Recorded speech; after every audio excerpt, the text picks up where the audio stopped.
What's up, y'all? Welcome to the channel. It's your girl Monica at Out the Mud Farm, and I'm doing this video because I've been hearing a lot of questions being asked about how to go about getting a loan or a grant to start your farm. And I'm just here to tell you that you do not need to do all of that. First and foremost, it's going to take 3 years before the USDA will lend to you. 3 years of you showing to them via a Schedule F that you are farming, right? And a Schedule F is a form that you fill out when you're filing your personal taxes. So here's the thing. You can get started right now. You just have to do there's two things that have to happen. You have to think of a farm in a different way than you've ever thought about it before. You can't think of a farm in terms of acreage, animal husbandry. You can't just think of a farm in those two categories. If I don't have 10 acres, or if I don't have a, herd of cattle and, whatever, that not necessarily is what a farm is. The USDA is making it so plain and so clear and so easy to everybody, but we are just overcomplicating the shit, okay? Go to the USDA's website.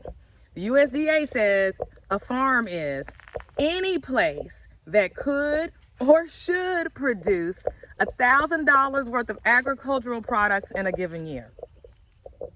Any place. So what does that look like? That looks like you making natural, chemical-free soaps. I don't know if soaps can be chemical-free, but you get my point. Natural soaps in your home. That could be done out of a kitchen. You don't need 5 acres for that. You can set up an Etsy shop, sell those soaps, right? Those of you who do plant cuttings, some of y'all are making good money with plant cuttings. That's an agricultural product, right? I know this chick on Instagram does these dope plant macrame rope hangers. That's agricultural. These are all farms, folks, okay? According to the USDA, I'm not making this up, and you can't be mad at it. For those of you who got the 50 acres and the 80 acres and all these acres, that's great. But when you go to the agricultural census, something that's very interesting. When it comes to the actual money getting made, y'all see you had to get that Tennessee tough sign in there. You know I had to represent. Anyway, when it comes to the money actually being made in farming right now, ain't no whole lot of people making a whole lot of money. That's according to the census, to the 2017, I think it was, census that I saw. So acres does not necessarily equate into dollars of revenue.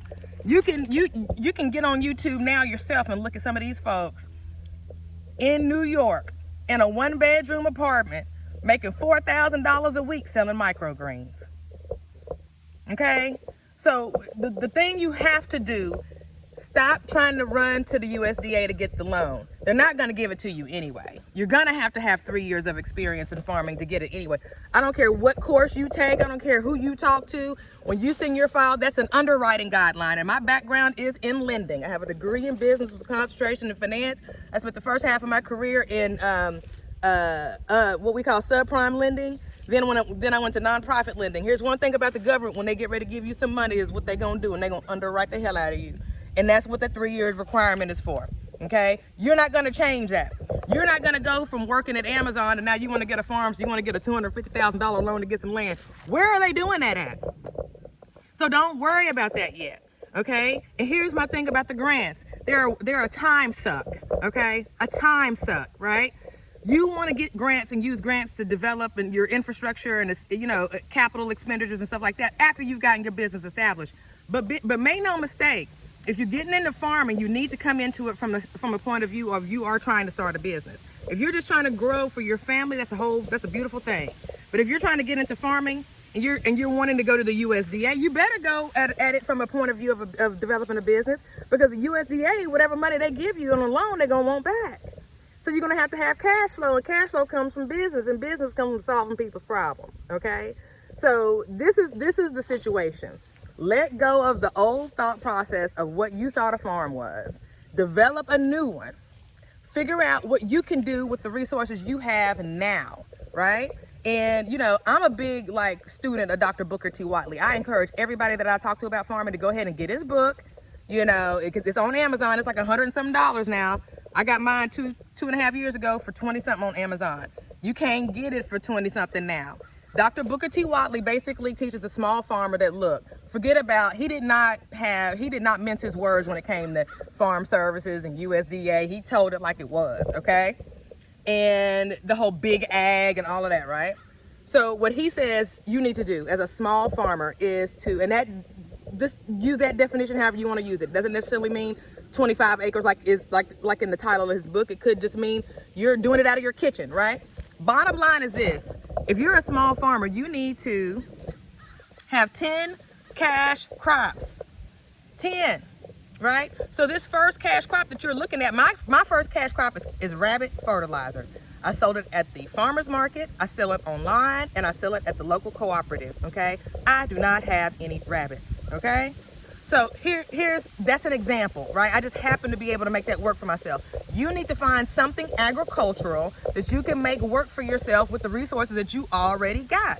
It's not about getting loans, folks, okay? Debt is the absolute worst way to start most businesses most of the time. It's not a bad idea sometimes, but it's not a good idea in farming, okay? It's not a good idea in farming because cash flow has to be determined and established from your crop first before you go borrow money. And you have to have time to figure out what that is because you don't want these folks to take your shit because that's what they're gonna do, okay?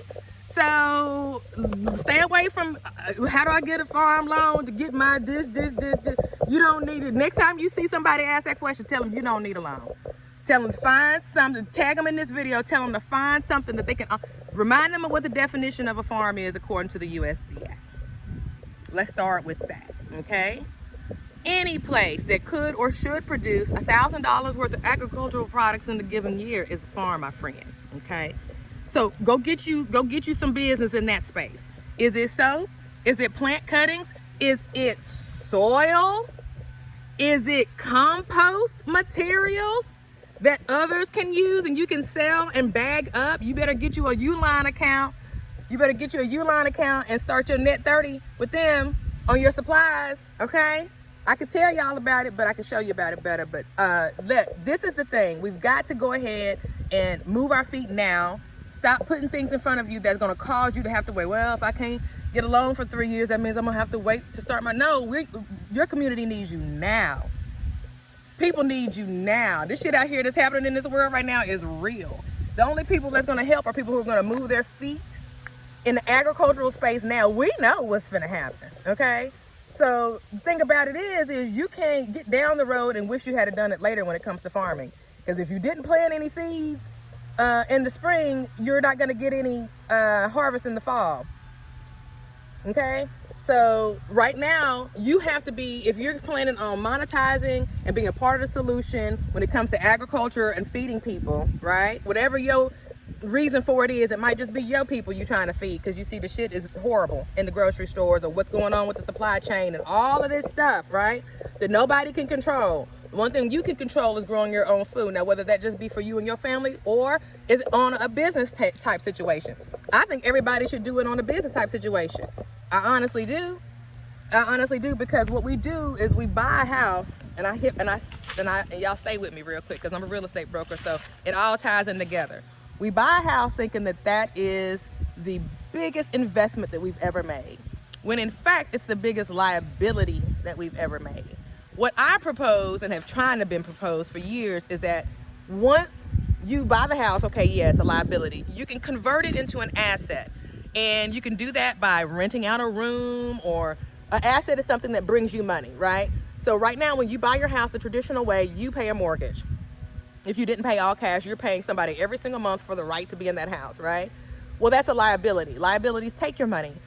Agriculture is the easiest way to turn your house from a liability into an asset. You see what I'm saying?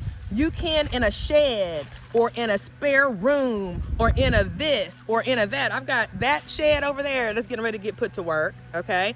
I got some stuff back there that's getting ready to get put to work. Why? Because I'm trying to turn this joker into an asset because it's a liability right now, okay? Agriculture is gonna, my back apartment that I got back there, it's now a licensed greenhouse. You think I'm not gonna grow some microgreens? And they selling them what? They making $2,000, $3,000 a week in New York. How come I can't? Right? You don't have, that's not on any land. That's not even on the 5 acres. Okay? So we have to rethink what a farm is. It's not what, pay attention to what the USDA says. It's saying it for a reason. They're putting it out in plain and black and white. And agriculture is the only space that you can get in the shortest time period possible, have access to billions of dollars in capital. Billions with a B. Okay? Billions with a B, right? There is no other industry, not even real estate, that you can get in and get access to that kind of capital in 2 to 3 years. But you got to get your 2 to 3 year time clock ticking. And you trying to get a loan that you ain't gonna get. So you spent a year on that, talking to people on Facebook about that. And then so a year done went by, and you could have been had a year under some type of an agricultural product. Be that soap, be that plant cuttings, be that dirt, be that compost, be that, worm castings. Okay? Outside the box, all right?